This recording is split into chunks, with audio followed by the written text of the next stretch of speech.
नाज़रीन, ईरान की पारस गैस तनसीबात पर इसराइली हमले ने खित्ते को नई आग में झोंक दिया है। अब जवाब में ईरान की जानिब से भी खलीज में तेल और तवानाई तनसीबात पर मिसाइल दागने से सूरत हाल मजीद संगीन होती जा रही है। जंग के 20वें रोज़ अरब इस्लामी ममालिक आ गया हैं, जिन्होंने ईरान के इकदाम की शदीद मजम्मत करते हुए उसे फौरी तौर पर हमले रोकने का मुतालबा कर दिया है। कतर ने ईरानी फौजी एहलकारों को मुल्क छोड़ने का हुक्म दे दिया है, जबकि सऊदी अरब की बात की जाए तो वो भी वाज़ेह कर रहा है कि वो अपनी दिफाई कार्रवाई का हक महफूज रखता है। ईरानी सदर ने खबरदार किया है कि तवानाई इंफ्रास्ट्रक्चर पर हमले बेकाबू नताइज को जन्म दे सकते हैं, जबकि अमरीकी सदर ट्रंप ने यह दावा कर दिया है कि इसराइल दोबारा पारस गैस फील्ड पर अटैक नहीं करेगा। मगर ईरान ने कतर को निशाना बनाया तो फिर सख्त रद्द-ए-अमल के लिए तैयार रहे। अगर बात की जाए जर्मन चांसलर की, तो वो अब ये कहते नजर आ रहे हैं कि अगर हमसे मशवरा कर लिया जाता तो वो अमेरिका को कभी भी ईरान पर हमले का मशवरा ना देते। जंग से आलमी मंडियां बहरान का शिकार हैं, जबकि अमेरिका में भी जंग के खिलाफ आवाज़ें उठने लगी हैं। अब सवाल ये है कि जंग ख़त्म कैसे होगी, कौन आएगा, इससे पैदा होने वाला तवानाई बहरान दुनिया पर क्या असर डालेगा। बात करेंगे। हमें ज्वाइन कर चुके हैं फॉर्मर एम्बेसडर अली सरवर नकवी साहब और एहतशाम साहब तो हमारे साथ ही मौजूद हैं। सर, बहुत शुक्रिया प्रोग्राम में ज्वाइन करने के लिए। सरवर साहब, सबसे पहले ज़ाहिर है अब सबसे बड़ा सवाल ये पैदा हो रहा है कि सूरत हाल मुसलसल बिगड़ती हुई नज़र आ रही है। इसमें कहीं पर अभी दूर दूर तक हमें अमन होता नज़र नहीं आ रहा। इस जंग को रोकने के लिए कौन ऐसा मुल्क है जो किरदार अदा कर सकता है, क्योंकि अब हम देख रहे हैं कि इस्लामी ममालिक भी अब एक साथ होते नज़र आ रहे हैं और वो कह रहे हैं ईरान को कि जंगबंदी फौरी तौर पर की जाए, वरना फिर इसके कॉन्सिक्वेंसेस बहुत बुरे होंगे।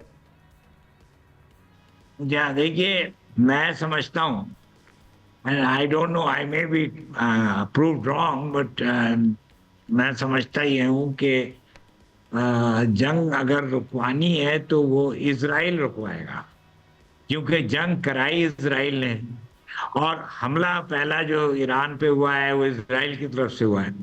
और इजराइल में जो दहशत फैली हुई है कि लोगों में जो दहशत है, उनके बेशुमार शहर जैसे कि तेल अवीव, जेरूसलम, हाइफा, इलात, जितने भी शहर उनके मेजर शहर हैं, वो सारे इसके जद में आए हुए हैं। मिसाइल के अटैक हो रहे हैं, वहाँ के लोग सड़कों पे हैं, वो घरों के अंदर नहीं रह रहे क्योंकि उनके घर जला दिए जाएंगे, डिस्ट्रॉय हो जाएंगे। तो वहाँ इतना प्रेशर गवर्नमेंट के ऊपर बिल्डअप होगा कि वो सदर ट्रंप से कहेंगे कि जंग रुकवाएं, और ट्रंप ही जंग रोक सकते हैं। तो ये this is my own view, it may or may not come true, but the point is कि इजराइल में दहशत आज तक किसी पावर ने, जब से इजराइल पैदा हुआ है, किसी ताकत ने इजराइल में इस किस्म की दहशत नहीं फैलाई है जो कि ईरान के अटैक से हो रही है। और ये आप याद रखें कि इजराइल में सेंसरशिप है और वहाँ पे कोई उसकी खबर नहीं बाहर आ रही, लेकिन वहाँ पे बेहद तबाही हुई है। और वो लोग, जब ये कल उनका इंतकाल हुआ है, शहादत हुई है अली लारिजानी की। लारिजानी को मैं जाती तौर पे जानता था, जब वो वियना आया करते थे एटमी मामलों पे गुफ्तगू करने के लिए। तो बेचारे, बहुत अफसोस मुझे हुआ कि उनका इंतकाल हो गया है, वो शहीद हो गए। तो लारिजानी के जवाब में उन्होंने फिर से इजराइल पे बहुत जबरदस्त मिसाइल अटैक किया है, बहुत से मिसाइल छोड़े हैं जो कि तबाही मचा रहे हैं। तो ये एक फैक्टर है। दूसरे, जंग जो जिस तरह चल रही है, अब गल्फ के जो खलीजी ममालिक हैं, वहाँ पे जाहिर है बड़े नुकसानात हो रहे हैं। और जैसे कि कतर में अल उदैद बेस के ऊपर बहुत बुरा हमला हुआ है, सऊदी अरब में प्रिंस सुल्तान बेस पे बहुत बुरा हमला हुआ है। तो वो ईरान तो कर रहा है, वो इनके जो अमेरिकन बेसेस हैं जहाँ वहाँ वो करेगा, चाहे पसंद करें चाहे न करें। ईरान अपने एक्सिस्टेंशियल थ्रेट में है, वो उसका मुल्क खतरे में है। तो हर तरफ हिट आउट, और वही वो कर रहा है। तो अब जंग की क्या सूरत बनती है आगे, मैं समझता हूँ कि अभी जंग तूल पकड़ेगी। ईरान तो पीछे नहीं हटेगा। ईरान ना ही जंगबंदी मानेगा, लेकिन इजराइल की तरफ से कोशिश हो सकती है, अमेरिका के लिए करेगा सही है सर। कोशिश। Sir stay with us. Ehtesham साहब, अब जाहिर सी बात है ये बात हमें नज़र भी आ रही है, क्योंकि जिस तरह से अब ये जंग तूल पकड़ती हुई नज़र आ रही है, पूरे खत्ते को हिला के रख दिया है, लोगों को इंटरवीन करना पड़ा है, मुस्लिम ममालिक आगे आ रहे हैं। लेकिन दूसरी जानब हम देख रहे हैं कि ईरान भी रुकने को तैयार नहीं है। लेकिन आज ईरान की जानब से ये स्टेटमेंट दिया गया है कि हम नहीं चाहते थे कि हम दोस्त ममालिक के साथ इस तरह से कुछ करें, जो वहाँ पर चीज़ें हैं उनको अटैक करें, तनसीबात को निशाना बनाया जाए, लेकिन अब हमारी मजबूरी हो चुकी है। तो एक जानब तो ईरान है जो पीछे हटने को तैयार नहीं है, दूसरी जानब डोनाल्ड ट्रंप है, इसराइल है, वो भी किसी तरह से हार मारने को तैयार नहीं है। तो अब क्या समझ रहे हैं आपके, इसको कहीं तो लॉक करना है ना, क्योंकि अभी हम देख रहे हैं, आज भी आप देखें 7% जो ऑयल प्राइसेस हैं उसमें इजाफा होता हमें नजर आ रहा है। जाहिर है फिर उसका जो असर है वो पाकिस्तान में और दीगर ममालिक पे भी पड़ेगा। देखें, इसका जो ग्लोबल इकोनॉमिक इम्पैक्ट है ना मारूफ, वो बहुत ज़्यादा हो रहा है। अब देखें, अमेरिका में अभी देख लें कि $185 बैरल के हिसाब से अपना तेल जिस तरीके से बिक रहा था वो अब $2 का हो गया, $4 का हो गया, दुगनी हो गई कीमत। तो उस लिहाज से देखा जाए तो माशी प्रेशर तो अब सारी दुनिया महसूस कर रही है। अभी तो कमोडिटी प्राइसेस भी बढ़ेंगी और बढ़ना शुरू हो गई हैं। ज्यों ज्यों ये तीसरा हफ्ता शुरू हो गया, जंग लंबी होगी ना, ये दुनिया जो है ना, ये बहुत ज़्यादा इकोनॉमिक कंडीशन ख़राब होगी। और ये कहा जा रहा है अच्छे खासे अमीर मुल्क जो है ना, उनको भी ये हीट और ये ब्रंट महसूस करना पड़ेगा। देखिए, अब सूरत हाल जितनी तेज़ी के साथ बदली है, अब दो चीज़ें हैं। एक तो बात है कि जो बड़ी लोगों की नज़रें थी कि अरब लीग की कॉन्फ्रेंस मीटिंग में क्या होता है, जिसमें फॉरेन मिनिस्टर गए थे, हमारे भी टर्की के भी गए हुए थे। वैसे तो अरब लीग की मीटिंग थी, हम लोगों को भी बुलाया हुआ था उन्होंने। वहाँ पे सिर्फ कंडमनेशन कर देना, सख्त वार्निंग कर देना, उससे बात नहीं बनेगी। देखिए, अब पूरा रीजन जो है ना वो हालत जंग में जा चुका है। अभी जिस तरह नकवी साहब भी बात बता रहे थे कि अभी ऑप्शन उसके पास कोई नहीं रह गया ईरान के पास, सिवाय इसके कि वो अमेरिका और इसराइल को प्रेशराइज़ करने के लिए अमेरिकी बेसिस, वैसे तो अमेरिकी बेसिस जो मिलिट्री बेसिस हैं उन पे हमले की बात कर रहा है, लेकिन तेल की तनसीबात पे भी आप देख लें उन्होंने हमले किए हैं, और जगहों पे भी किए हैं। यूएई में भी आप देख लें एयरपोर्ट के ऊपर, और 4 लोग मरे हैं, उसमें 2 सुना पाकिस्तानी भी हैं। तो अब देखें, अब मामला जिस तरफ चला गया है ना, अब ये तो ताकत की ज़ुबान से दूसरा जब बोलता है तो बात बनती है। अरब मालिक ने अपना क्लाउड खुद ख़त्म किया। देखें, अभी जो एक मुद्दत तक अब उनके लोग आहिस्ता आहिस्ता कहना शुरू कर दिए, उनके जो सो कॉल्ड थिंकर कह लें, जो बैठ के मुबसरीन हैं, कतर के ब्याह पे, सऊदी अरब के, ओमान के ब्याह पे बातें करते हैं, वो कहते हैं जी बड़ी गलती हुई, हमने तो ये समझा था कि हमारा ईरान दुश्मन है, इसलिए तो अमरीकियों को हमने बेसिस दिए थे। अब पता चला है कि असल दुश्मन तो हमारा इसराइल है। तो देखें ना, इसराइल ने तो जो एक जिस तरीके से काम दिखाया, अमेरिका को मिला के हमले करवा दिए, ऊपर से मुसलमानों को भी लड़वाना शुरू कर दिया। अभी ये कितना ज़्यादा पॉलिटिकली सेवी लोग हैं, समझदार लोग हैं, किस तरह मामले को टाल सकते हैं। अब ये कि अगर जवाब देंगे तो आग लगेगी। और ईरान का तो वो कहते हैं ना, हम तो डूबे हैं सनम, तुमको भी ले डूबेंगे, वो तो ईरान का वो हिसाब हो रहा है। उनके लिए तो डू और डाई वाली सिचुएशन बना दी गई है। उन पर जो जंग थोपी गई है ना, वो लड़ रहे हैं, सर्वाइवल की जंग लड़ रहे हैं। ये वॉर ऑफ चॉइस जो है ना, जिसको आज सारी दुनिया कह रही है गलत हुआ है। अमेरिका जितने बुरे तरीके से आइसोलेट हुआ है, ख़ासतौर पर प्रेसिडेंट ट्रंप, अभी आप देख लें कि बड़ी तड़ी लगाई थी उन्होंने इस हफ्ते के आखिर में, जो उनका महीने के आखिर में विजिट होना था चाइना का, उन्होंने कहा अगर आप ये हाँ कैंसिल कर दिया। उन्होंने कहा कि अगर पहले ये कहा था कि अगर आप ये अबनाए हुर्मुज़ को खोलने में मदद नहीं हमारी करेंगे तो आप शिप नहीं भेजेंगे तो मैं खुद नहीं आऊँगा।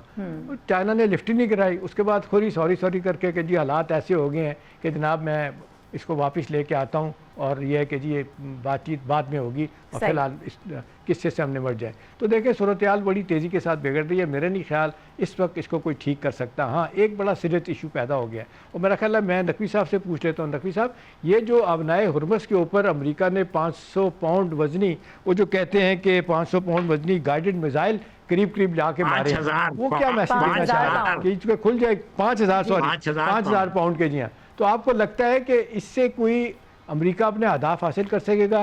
किसी तरीके से ईरान को टैम किया जा सकता है? देखिए, ईरान को तो इस पे मेरा ख्याल है कोई खास दबाव नहीं पड़ेगा, इसलिए कि ईरान तो खुद ही आपने हुर्मुज को बंद किए बैठा है। तो वहां पे आप बम फेंकते जाएं, जाहिर है नुकसान होता है, वो तबाही होती है, लेकिन ईरान उतना उसकी वजह से परेशान नहीं होगा, क्योंकि वो कहेगा कि अगर वो तबाह करना चाहते हैं आपने हुर्मुज तो कर लें, दुनिया ही को तकलीफ होगी, हमें तो कोई इतना फर्क नहीं पड़ रहा।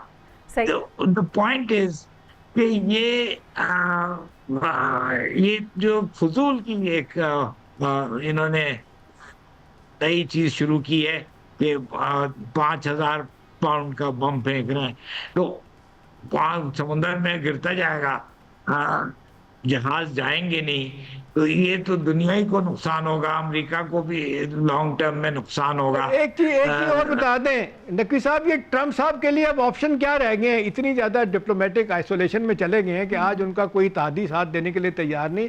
चाइना के आगे रोए जाके अपने जहाज़ भेजो, तो वो आपके ख्याल में अब उनके पास ऑप्शन क्या है? आप ये भी नहीं कह सकते कि मैं जीत गया हूँ, मैं जंग जीत गया हूँ, मैं वापस आ रहा हूँ। आपको क्या लगता है कि ये मामला उनके लिए कितना परेशान कुन है, अमेरिका के लिए? देखिए एहतशाम साहब, बात यह है कि अमेरिका है तो बहुत बड़ी ताकत, it is the world's biggest military power, ये तो हमें याद रखना चाहिए।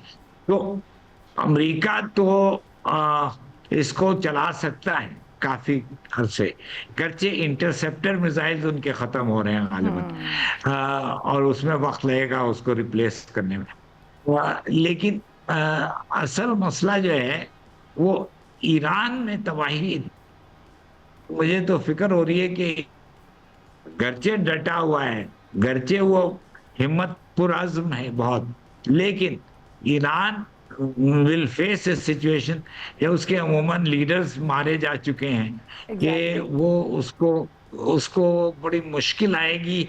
मैं नहीं कहता वो मान लेंगे, जंगबंदी करने पे तैयार हो जाएंगे, लेकिन ज्यादा मुझे फिक्र ईरान के बारे में, अमेरिका के बारे में नहीं है। सही है सर्वर साहब, ये भी बताएगा लास्टली बस कि अब प्रेशर किस तरह से बिल्डअप किया जा सकता है कि जाहिर है जंग किसी भी मसले का तवील हल तो नहीं होती है, इसको कहीं ना कहीं तो आके स्टॉप लगाना है, क्योंकि ऑलरेडी अगर हम देख रहे हैं तो इकोनॉमी तो बुरी तरह से बैठती हुई नजर आ रही है। प्रेशर बिल्डअप कौन कर सकता है? पहले कहा जा रहा था कि जो अमेरिकन जो नेशन है उनकी तरफ से आवाज़ उठाई, अब वहाँ पर भी हम देख रहे हैं कि रोज़ाना की बुनियाद पर एहतजाज हो रहे हैं, सब कुछ हो रहा है, लेकिन ट्रंप की ज़ात पर कोई फ़र्क नहीं पड़ता हुआ नजर आ रहा। कल चीन के स्पोक्समैन ने कहा है कि diplomatic solution is the only way, तो और वो सही है। मेरा ख्याल है कि अब मुज़ाकरात की तरफ मुख्तलिफ मुल्कों का जोर इस पे होना चाहिए, और चीन गालिबन इसमें लीड ले सकता है। अगर चीन ले ले तो फिर वो एक बहुत ही अच्छे चीन, आप सही कह रहे हैं कि चीन अगर इनिशिएटिव ले, चीन इस बीच में आए तो मसला हल हो सकता है, वरना तो आपने देखा जून की जंग में भी इनके मुज़ाकरात जारी थे और कहा जा रहा था, अब जो इनडायरेक्टली अपना कतर वाले मुलाकातें करवा रहे थे इनके दरमियान और ओमान वाले, इस दफ़ा भी आप देख लें कतर के ओमान के फॉरेन मिनिस्टर ने कहा कि जी 80% से ज़्यादा जो है ना वो मामला तय हो गए हैं, हमने तो वो पेन भी खरीद लिए जहाँ वायदा करना था जंग बंदी का, मामला को ठीक करने के वाले से, तो फिर भी आपने देखा हमला हो गया। हाँ बिल्कुल बिल्कुल। तो मैं समझता हूँ कि हैवी वेट एक जो मीडिएटर आ सकता है इस सारे मामले में वो चीन है, और चीन को इस वक्त ये मेरा ख्याल है कि दुनियावी इक़्तिसादी बेहतरी के खातिर चीन को ये स्टेप लेना चाहिए कि वो अगर दोनों फरीक को कहे कि भाई आप लोग मुज़ाकरात पे आ जाएं तो शायद मुज़ाकरात शुरू हो जाए। ठीक है, एक बड़ा मीडिएटर कहा जा रहा है चीन को, लेकिन अब देखना है कि चीन आगे आता है या नहीं आता, ये बहुत इंपॉर्टेंट सवाल है, और कब आता है ये भी देखना होगा, क्योंकि टाइमिंग्स अब बहुत ज़्यादा कैलकुलेटेड है, ऑलरेडी इतना सब कुछ ख़राब हो चुका है, खित्ते की सूरत हाल सबके सामने है। अली सरवर साहब बहुत शुक्रिया वक्त निकालने के लिए। सब्सक्राइब करें और बेल दबाएं ताकि कोई खबर रह न जाए।